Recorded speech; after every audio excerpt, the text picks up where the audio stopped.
Welcome to another edition of the Real Energy Podcast. Today we have a special guest with us. It is a friend of our own, Tay. She is going to introduce her guest. All right, so today we welcome Sergeant Andre Taggart from the Metropolitan Police Department. He is a native Washingtonian, born and raised in the area, and has been with the police force for over 33 years as a cadet and as a sworn-in police officer in 1992 and promoted to patrol sergeant in 2000. And he's still actively patrolling these streets, y'all. Welcome, brother. Thank you. Thanks for having me. So today we're going to have a candid conversation with Sergeant Taggart and, kind of get into a lot of the issues that are going on in policing right now. So I have a softball question for you, my friend. Sure. Why did you get into policing? As cliche as it may be, I always wanted to be a police officer. I'm from here, so I saw a lot of change in my city. I wanted to do something about it to help. My mom was a police officer. She retired when I made sergeant in 2000, so that was very inspirational for me to see a black female as a police officer in the 7th District, Southeast Washington. Wow. So very big role model for me. And I definitely wanted to step in and do what she did. So definitely, that's great, man. So Keith, you had a question? No, I was just gonna say that's amazing, bro. Because I think when we had originally signed him or talked about bringing him on the show, think about your mom. I mean, heroes clap for her, yeah, right? Absolutely. And when did she start? Because that was back when women didn't do much of anything, let alone be black police officers. Yeah, she started in the 80s, and it was not as popular for females to be police officers. So she had to really find her way and earn her way into this department. Right? She was on the MPD. Yes, she was. She was also shout outs to mom. Yeah. What is her title now? She was a master patrol officer, which is the equivalent of a corporal. You wouldn't know that.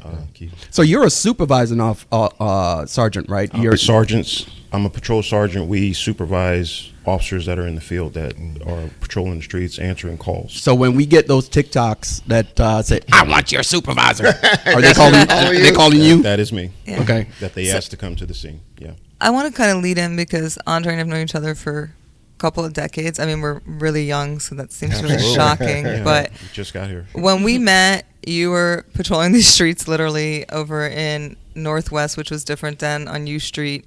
And we met because you'd come in and take care of the businesses there, the bars there. You were friends with the bar owners. Yes. And you would come into Kingpin and Velvet Lounge. Kingpin, unfortunately, burned down and has rebuilt as Dodge City, if that's still a thing. I don't know what COVID did to anything.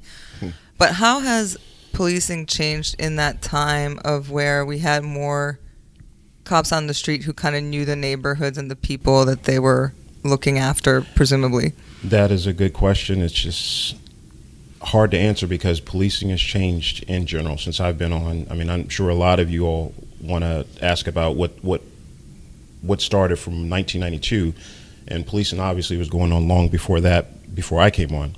But the change that I've seen since being in DC, it's definitely less black. I'll just say that. U Street used to be. What do you mean, the citizens? The citizens. It's very gentrification. Very much so, and that's not always a bad thing. It's not a bad. I'm not saying it as a negative. I'm saying as a I've seen the climate change. I've seen it literally change the neighborhoods that I used to police in. I go there now, I don't even recognize them. Right. U Street has completely changed where I started as an officer in the 3rd District, and I go there now. It's just completely different. Does that change how you police? No. I want to get this out early. I've had a kind of a creed since I joined the police department. I treat everyone with respect until you give me a reason not to, and that has been my motto for 30 years as a police officer, and just serving citizens and helping, and I find that it works. You treat people with respect, they treat you with respect. It doesn't always work, right? But for the most part, that people just want to be respected, especially by law enforcement. So what a quick question. Yeah. Talking about training and stuff like that, right? You're a sergeant, you're a supervising sergeant, yes. So you obviously know and are more into the policies, the procedures, the Constitution, what an officer is allowed to do, what they're not allowed to do. I always wonder, is that filtering down to the people on the street? like training wise, because man, you know what? Look, I know TikTok, Instagram, YouTube. You will get triggered by all these videos that you see, right? And all the ones that are always being portrayed is the officers that come and are violating people's rights and don't know what they're doing and don't know the rules. And then the citizens are like, give me your supervisor. And then the supervisor comes and be like, you know what, you're kind of right. You know what I mean? So when you say trickling down, you mean trickling down to officers or to civilians? To officers. Officers are constant. We do constant retraining, recertifications. As things happen, events happen in the nation and the world, we have new training to deal with those type of situations. We'll probably get into a little bit later. You can remember this. It's called ABLE. Don't ask me what that stands for, because I don't know all the our police department has a lot of acronyms. We understand. But we basically and we will probably get into a little bit later, but ABLE basically is if all of us are on the scene of something, if something bad is happening, if Patricia is a police officer, she's doing something bad, Haran's there, he doesn't do anything to stop it, we're all held accountable. Is that recent? That is recent. How now, recent? That came in lieu of a lot of the incidents that had George Floyd that happened. A lot of the officers on the scene, some of them weren't even engaged in him actually being hurt, but they stood by. So because of that situation, we've now revamped our tactics, we've revamped our training to address these issues. I don't know if go ahead, Keith. No, that's kind of like saying that trading out that protect each other brotherhood thing. Is that thin blue line? Is that right? So like training out of that type of policing. Those days are done. Is that a nationwide thing? That is very much so a nationwide thing. Haran? So, I mean, with ABLE, and do you guys also have internal affairs as well? So do you have both of those units combined working together? Well, ABLE is the acronym for the type of training that we've been given. Internal affairs has always and will always be around. Will always be around. Okay. And that is to investigate, criminal conduct by police officers. But believe it or not, the internal affairs, not to get too intricate with our department, they investigate civilian as well as police activities that are deemed to be misconduct, but they actually investigate more civilian misconduct than they do police misconduct. But they do, obviously. Everyone knows the term. They've heard the term internal affairs. What's the TV thing? The Rat Squad. So I got a quick question. Sure. So how does I know that when body cams came on, body cams were supposed to not only videotape, but it was also be able to allow policing to be a little bit more open, right? How has that changed? Was that a part of that whole ABLE thing where it was, because I now I see what's happening in the TikToks and the Instagram and everything else. So I don't know if the body cams really did anything to change the behaviors. When we just say, like we talked about something a couple episodes ago, like I think for me, for example, go back to civil rights.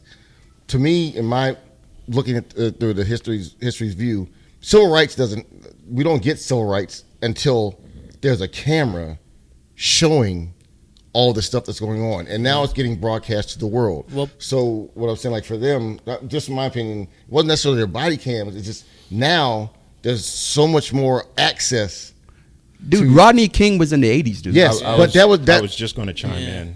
Rodney King is in the 80s. Go ahead. So to answer your question, body-worn cameras, have they changed policing? Absolutely. But before body-worn cameras came, you had a camcorder. And it's funny you beat me to the punch. I was going to say Rodney King changed everything, because there you had a documented case of police abuse, police brutality.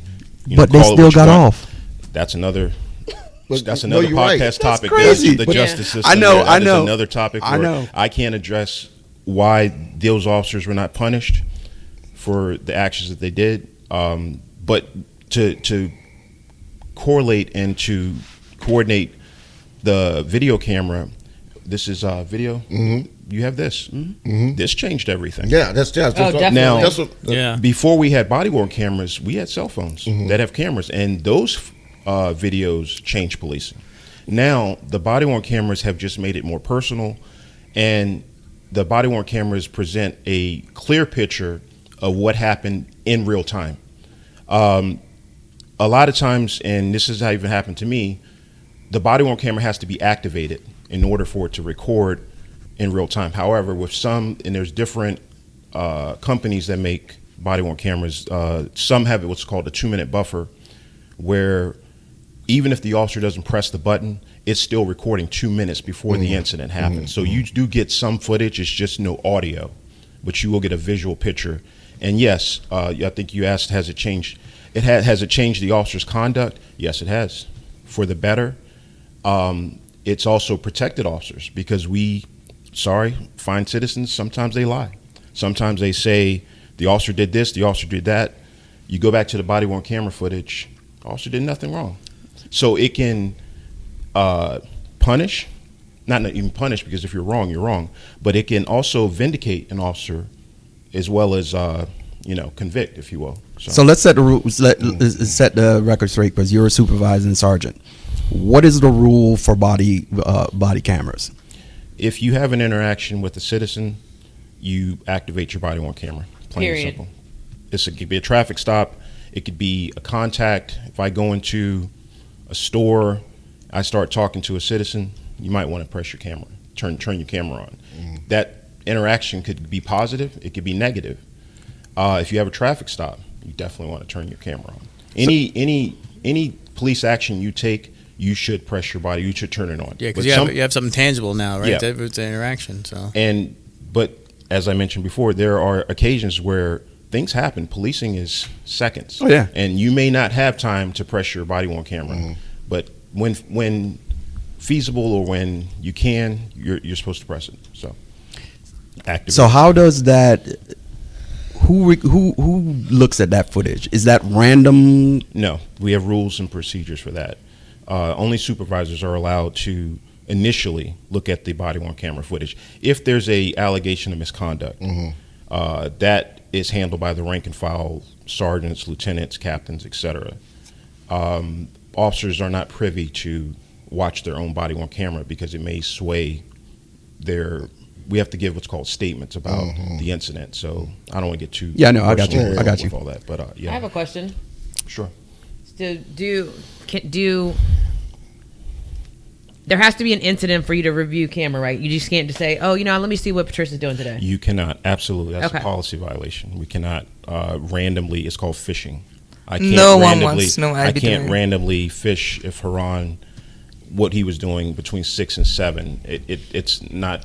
You have to have a cause. Like, you might think that, like, if he was at 7-Eleven for 4 hours, you might want to know if he was at 7-Eleven. So let me just check. So I would love to know. And not only that, but his camera may not have even been activated during those times, because he needs to activate it in order to have footage. So yeah, I wanted to get into that ABLE, because I had no idea about ABLE, and I know that is new. I know that some of our listeners are probably saying ABLE. I have no idea that was a thing, because one of my questions was. Why don't the good actually, these are questions that our audience have asked. So one of the questions is, why don't the good officers, quote unquote, right, speak up when the bad ones are using excessive force or hindering someone's rights? No, that's a great question, but those days are done. And I apologize for my lack of knowing what the acronym ABLE stands for, because I should be more prepared, but we get a lot of acronyms thrown at us. But you get the gist of what it stands for. So since we do have this training, the days of watching a bad officer do bad things are over, because now you're liable. If you show up on the scene of something and there's excessive force, if there's criminal conduct being done by another officer and you're there to witness it, you should intervene. Now, Keith, you're on the scene of something, you're an officer. Yep. I show up as your supervisor, you're wailing on someone. Hey, Keith, stop, man. He's had enough. Get off me, Sarge. I tried. And that's going to be on body-worn camera. Right. Now, Keith's going to have to face the consequences for what he did. Right. And they're going to see that Sergeant Taggart tried to stop him. Am I supposed to start beating up? No, I'm not going to do that. But is that state to state, or is that federal? Because you're seeing that now down south, right? Okay, it's national. Go ahead. It's Active Bystandership for Law Enforcement Project, and it is a national hub for training, technical assistance, and research, all with the aim of creating a police culture in which officers routinely, okay, it's got ... You get it. Okay. Anyway. But to answer your question, Haran, I can't speak about other departments. I know that this is, as Patricia just stated, this is a nationwide training movement, but I don't know what other jurisdictions do. I just know that most, like, there's some universal police things such as domestic violence. Very, very quickly, you show up on the scene of something and there's indication, probable cause for domestic violence, you have to make an arrest. That's nationwide. So with the Tyree Nichols, right? Mm-hmm. The Scorpion Squad, they call them, that went down and did this thing. Memphis. Yeah, in Memphis, and so they were, if they were under the ABLE, they were complying by ABLE. Right. Clearly that didn't happen. Yeah, clearly that didn't happen. So what are the consequences that they're facing now on top of the charges they're getting? For the training, is there a violation too for the ABLE? So there's policy violations and then there's criminal violations. Policy violations are dealt with by the individual department. If I'm trying to give you guys an example because you guys are civilians. No offense or anything, but just so you guys can understand. If I miss court and I'm supposed to be at court at a certain date, a certain time, I oversleep, I forget. That's a policy violation. I can get written up for not doing your job, basically. Yeah, and I missed an assignment, so they wouldn't give me a document in my jacket that says, "Hey, you messed up. Don't do it again." And that document, again, not to get too personal with our department, it goes in levels. If you're a repeat offender, the levels get higher. Mm-hmm. It could cost you your job. Eventually. But policy violations are different. It's like if you violate a policy at your job, right? Right. Like, I get it. Now, criminal violations are completely different. That's something where you have been charged by a United States attorney that you have done something to break the law. Mm. Those two can go hand in hand. Sometimes officers are found criminally liable, and they're also found to be liable for policy violations. So it just depends on the scenario, the situation. You referred to the Tyree situation. I don't know all the details about that, but from what I have heard about it, every officer on the scene of there is going to, and it doesn't mean that they're in trouble, but every officer is going to have to account for what they did or did not do. Mm-hmm. So, and they're going to have to answer for that. You know what I find? Sorry, go ahead. No, I was going to say, because that's a big case that's going on down there. Has that clearly affected? Ever since that happened, has that affected the police department now? I wonder if there's been enough time though. Yeah, it's new. Has there been enough time for the river base? I don't think so. No, yeah, because they're just doing the George Floyd. Right, that's what I'm saying. That ABLE thing sounds like it's just the tip. Sounds like it might be just the tip of the iceberg following the George Floyd incident. Breonna Taylor. That sounds like this is right. I don't even think they've done anything to address the Breonna Taylor thing, have they? The no-knock warrants. I can't speak to that because I don't know honestly. Yeah. To answer your question, I'm sorry. Say that one more too. Basically, after that, did they come up with a big meeting and say, "Hey, look, here's another incident"? Okay, so whenever something happens, Minnesota, California, Texas, it is a nationwide trickle-down effect, meaning police departments are all aware of it, and they don't want it to happen in their department. Something that can happen in Seattle will affect us here in Washington, D.C., simply because we look at that incident and we say, well, we don't want to repeat what they did. If it was something negative, sometimes it's something positive. It's not always bad. But generally, whatever happens and it makes nationwide news, all departments are on alert, looking at it and saying, okay, how can we not let this happen in our agency? That was perfect. Yeah. So one of the things that I thought, what I think is part of the problem is that there's so many rules and regulations, and it depends on department where you are. The rules here, look, we're in the DMV, Right. So you go to PG, it's a whole different ball game in PG. Yeah. You go to Prince William, it's a whole different ball game.